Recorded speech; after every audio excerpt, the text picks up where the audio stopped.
It's been about a month since Sony confirmed a few key specs and features of their next-gen console, unofficially known as the PlayStation 5. Unfortunately, we never actually saw the hardware in action until now. Sony has given us a glimpse into how much more powerful the PlayStation 5 will be over the current PlayStation 4 Pro.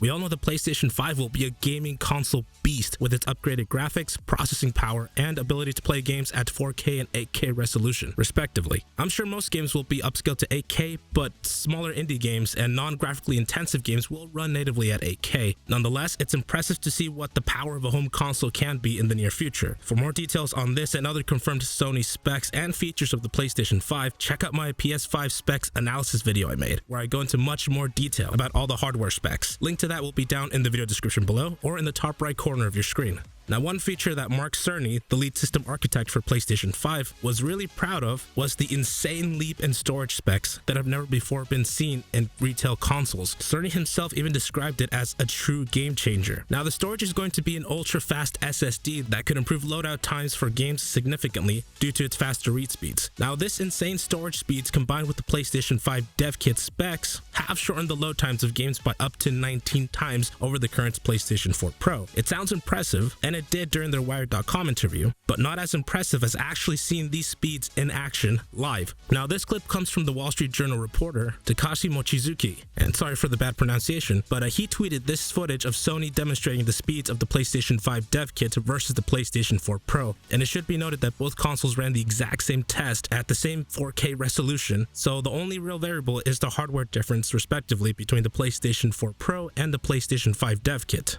Now, side by side, it's incredible to see just how much faster Spider-Man loads out on the PlayStation 5 dev kit. The PS4 Pro took just over 8 seconds to load out, while the PlayStation 5 hardware managed the same loadout in less than 1 second at just 0.83 seconds. That's a loadout difference of about 9.76 times faster than the PlayStation 4 Pro, and things only get much more impressive. Next, the video shows the camera moving through the world in Spider-Man. On the PlayStation 4 Pro, you can see the console struggles at times to keep things smooth. It frequently has to stop and load out new game area asset before it continues, and then again stutters and just chugs along. By comparison, the PlayStation 5's performance was incredibly smooth and incredibly fast, with absolutely no stutter or judder or any sort of slowdown that's easily visible. For this test, there was no official timer on the screen like the previous test, but it is clear the PlayStation 4 Pro was significantly slower than the PlayStation 5. All this is great and all, but I have one little caveat with this demo. They were using Spider-Man, a game made and optimized for the now aging and inferior PlayStation 4 hardware. Obviously, it's going to load out much quicker and run smoother on a much more powerful and faster hardware that is found in the PlayStation 5 dev kit. That's like comparing the power between the PS3 and the PS4 using a PS3 game, or DOCSIS 2 versus DOCSIS 3.1 internet speeds, or my old gaming rig to my current one. You can kind of see where I'm going with this, right?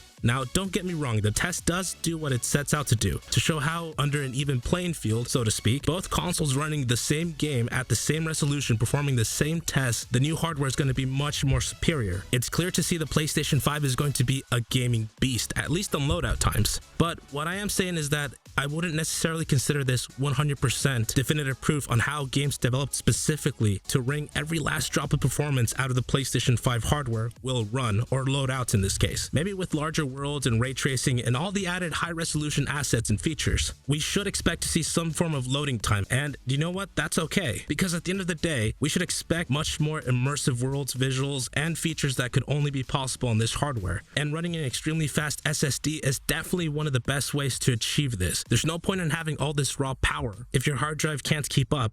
Traditionally, game consoles have always had an abysmally slow hard drive speed of about 5400 RPM, which is why gamers see a performance boost when they upgrade their consoles to an SSD. It's nice to finally see consoles come out of the box with an ultra-fast SSD, and although Sony will not be attending E3 this year, we can expect to see more PlayStation 5 details directly from Sony themselves. But for now, I want to know what you guys think, so share your thoughts in the comments down below, and don't forget to like, share, and subscribe for future giveaways, tutorials, gaming, and tech videos, and until next time, this has been GTRBytes.